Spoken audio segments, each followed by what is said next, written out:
நிதியமைச்சகத்திலிருந்து தமிழ்நாடு அரசுக்கு ஒரு கடிதம் வருது. அதை முதலமைச்சர் அவர்கள் கடுமையா விமர்சிச்சு பேசிட்டு இருக்காரு. என்ன அப்படின்னா, நெல்லுக்கான அந்த ஆதார விலையை கொடுப்பதில் ஊக்கத்தொகையாக ஒரு அமௌண்ட் கொடுக்குறாங்க, அந்த பணத்தை கொடுக்க கூடாது அப்படின்னு அங்கிருந்து சுற்றறிக்கை இவர்களுக்கு அனுப்பியிருக்காங்க. ஆமா, முதலமைச்சர் கண்டிச்சு பேசுறாரு. அப்படிலாம் இல்ல, அப்படிலாம் இல்ல. நிர்மலா சீதாராமன் மறுத்தாங்க. நிர்மலா சீதாராமன் அதை மறுத்தாங்க. உடனே முதல்வர் சொன்னார், முடிந்தா அந்த கடிதத்தை வெளியிடுங்கன்னு சொன்னதுக்கு அப்புறம் கடிதத்தை வெளியிட்டு ஒரு சப்பை கட்டி ஒரு ட்விட்டு போட்டு வச்சிருக்காங்க.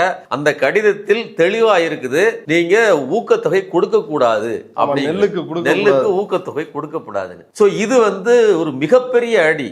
விவசாயி என்ன பண்ணுவான்?